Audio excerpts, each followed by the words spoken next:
What's up, PMPBeta? My name is Clifftongasium, and I am here to bring you a PO-OU battle. And I know you're thinking OU, yeah, standard old crap that no one cares about, but this is actually a battle against a good friend of mine. Goes by the name of BioPokes on YouTube, or CZ on Smogon, and PO on the servers, obviously. And this was actually a prep match for the PO World Cup that it's probably still going on, I don't even know. And he was the designated best OU player for the United Kingdom. So this was a battle that we had to prepare for it. My team here is a very strong sand defense team featuring a Tyranitar, Landorus, Lucario, Gastrodon, Ferrothorn and Gliscor. And his team was a semi-Hailstall team featuring Starmie, Abomasnow, Heatran, Infernape, Nidoqueen and Slowbro. If we quickly just take a look at my team, I have a very it's a good sand defense team, but it is very bulky in the same aspect, with Tyranitar and Gastrodon as my special walls, and Ferrothorn and Gliscor as my physical walls, and then Scarf Landorus and Specs Lucario, just to they basically kill everything if something stupid enough to come in on it. Then his team is Starmie, Abomasnow, Heatran, Infernape, Nidoqueen, Slowbro, like I said. Nothing on his team actually scares me. It doesn't even matter if he wins the weather war here. The only thing I really need to worry about is that Infernape, if it is choice scarfed, then it could cause me a little bit of problems. If it's not and it's banded, the Landorus will easily be able to take it out. So before I go on for too long, I'll just get this battle started right now. So I'm going to lead off with my Tyranitar just to get my sound up, as Bio leads off with his Infernape. Now, I don't want to take a close combat on the first turn, so I will just go into my Gliscor just so I don't have to take this on the first turn. Just play nice and simply and make sure I don't lose anything straight away. And obviously he'll just go for the close combat, hoping to take my Tyranitar out on the first turn. Because if he had have managed to have done that, I would have been severely crippled straight away. But now he's going to go into his Abomasnow, get his Hail up, which is going to counteract my Sand, and I do Ice Fang on the switch. I probably would have been better off Earthquake in there, but obviously I didn't. I did go for that Ice Fang.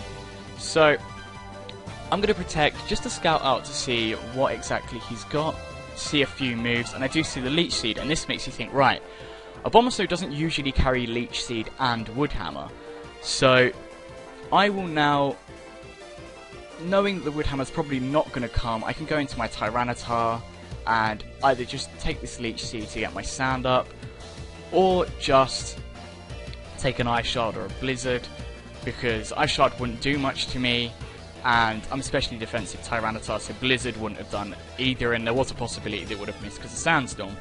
He'll go straight into his Infernape, but I actually double switch out into the Ferrothorn. I don't really understand, or I don't really remember why I did this, but I go into the Ferrothorn and just Protect, seeing if I can scout another move on the Infernape, and that move I do see is the U-turn.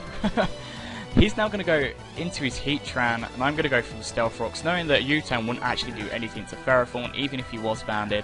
And I'm going to go into Gastrodon, which is my favourite Heatran counter, just because Heatran can't actually touch it unless it carries a Hidden Power Grass, and I was banking on the fact that it didn't. Starmie comes in on my Earth Power, and I'm pretty comfortable just forcing him into a Recover loop and hoping that I can eventually get the Special Defense drop. I mean, Starmie can't really attack me because Gastrodon has very good HP and semi-decent Special Defense, and I am running this on the specially defensive side.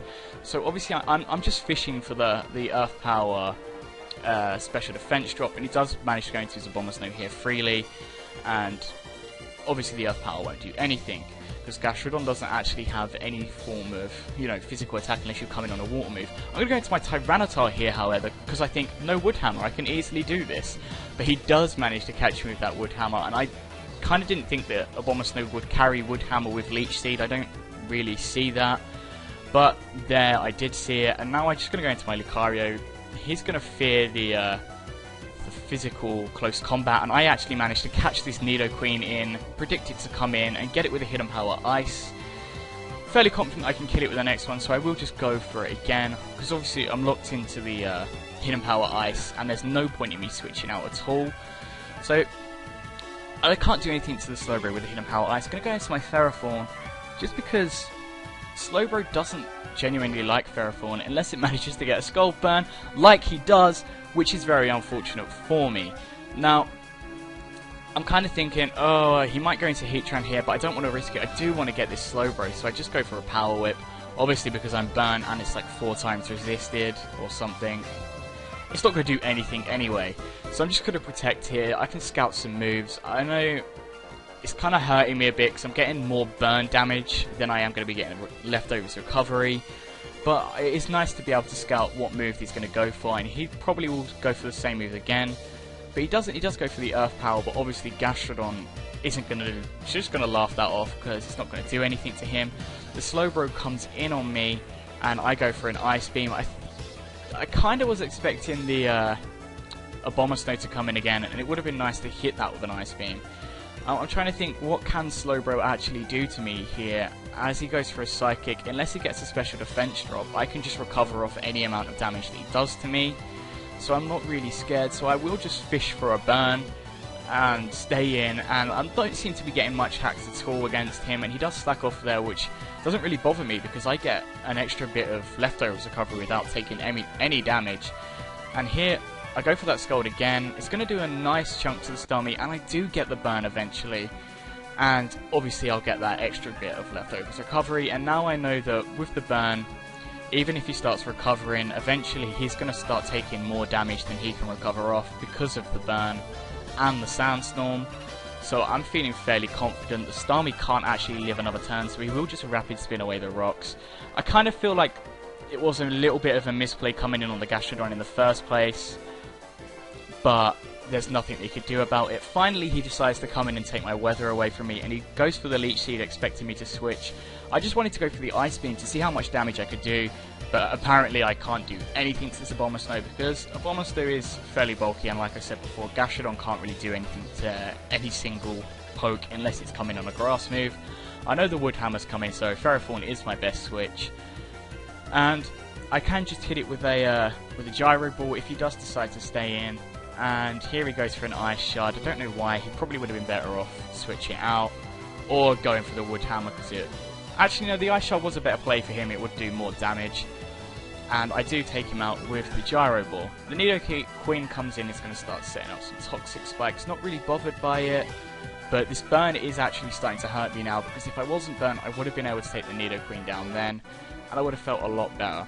Ferrothorn's now going to go down. I'm just take this opportunity to go into Landorus, because anything that comes in is going to get hurt by this Earthquake. Now, I probably should have predicted the Slowbro to come in and gone for a U-turn, but I think Bio knew that I would have just wanted to kill the Nidoqueen off, so he just safely goes into his Slowbro. I'm going to go into my Gastrodon.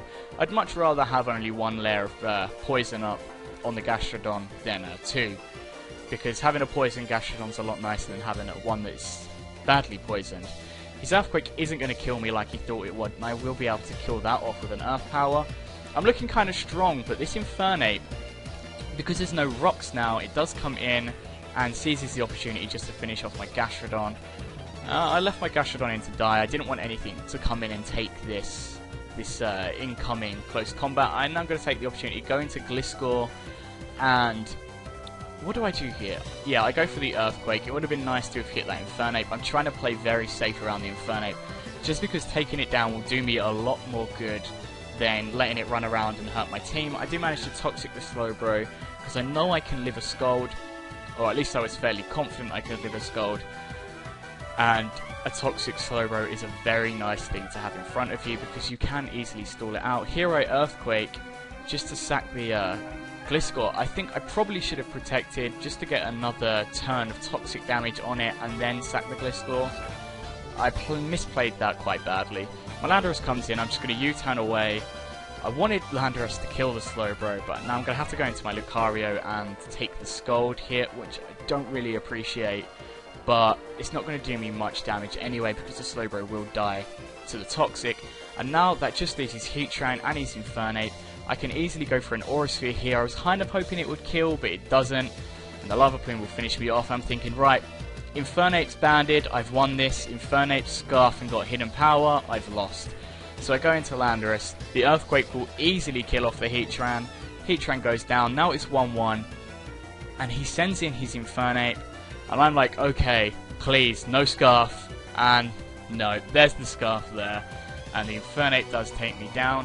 Like I said, the Infernape was the only thing that really worried me, and it did have a Scarf, so I was kind of screwed, so I couldn't outspeed it. I misplayed a few things, but still it was a very close battle, it was very tight. Thank you guys for watching, and maybe I'll see you next time.